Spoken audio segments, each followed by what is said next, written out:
Bismillahirrahmanirrahim.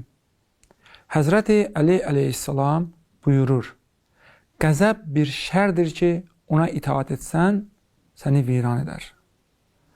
Baxın, bugün aktual bir məsələ olan qəzəb, əsəb məsələsi insanları çox narahat edir.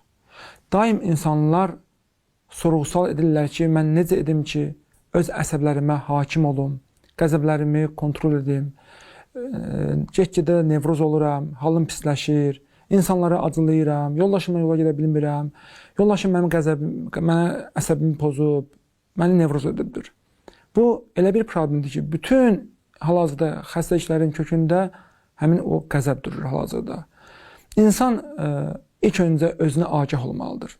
Əgər bir insan qəzəblənirsə, özündən tez-tez çıxırsa, bu onu göstərir ki, bu insan öz emosiyalarına hakim deyil.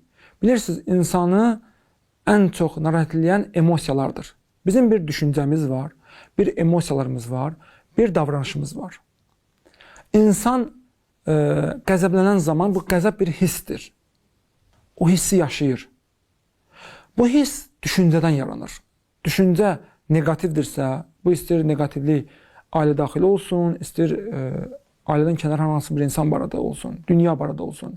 Əgər negativ, mənfi düşüncəyə sahibdirsə, bu bizi qəzəbləndirir, qəzəb hissi yaradır. Bu qəzəb hissi davranışa keçən zaman olur aqressiya. Bilirsiniz, insanlar neçə cür öz qəzəbini göstərir. Adam var, görsən, qışqırmaqla, ağlamaqla, şifahi şəkildə öz qəzəbini göstərir.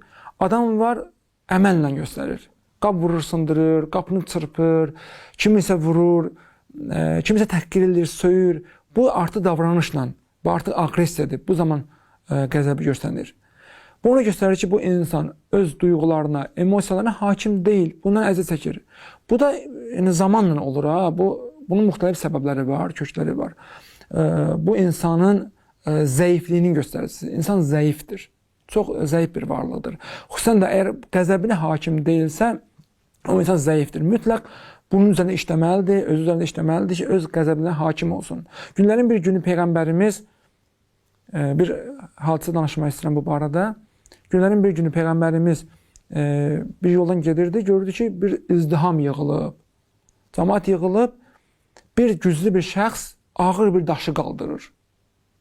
Peyğəmbərimiz soruşdu, nəyə görə cəm olmuşsunuz, nəyə görə izdiham burada yığılıb? Deyirlər ki, bir pəhləvandır, ağır bir daş qaldırır.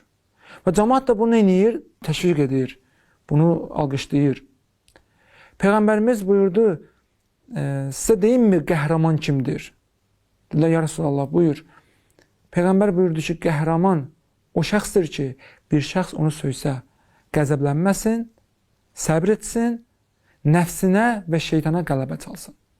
Güclü insan bu insandır. Güclü insan daşı qaldıran insan deyil. O, indi məşq eləyib, əzələsini gücləndirib, daşı qaldırır. Amma ən güclü insan o şəxsdir ki, Peyğəmbər buyurur, öz qəzəbinə, nəfsinə hakim olsun. O insan güclü insandır. Bizə bu lazımdır. Biz müxtəlif situasiyalarda, müxtəlif şəraitlərdə əsəbləşən zaman öz qəzəbimizə hakim olaq. Qəzəbimizə hakim olmaq üçün də düşüncələrimizi kontrol etməliyik. Düşüncələrimizi kontrol etdikcə duyğularımız kontrol olacaq. Duyğular kontrol olduqca davranışımız da kontrol olacaqdır. Bu nöqtəyə diqqət etmək lazımdır. Əgər bu olmasa insanda nə olacaq? İnsanda müxtəlif xəstəliklər yaranacaq. Cismi xəstəliklər, ürək problemi, görsən insult keçirə bilər, infarkt keçirə bilər və yaxud insan nevroz olar ki, dərmanla da düzələ bilmir. Bütün günü, ayı həkimlərə keçəcək ömrü.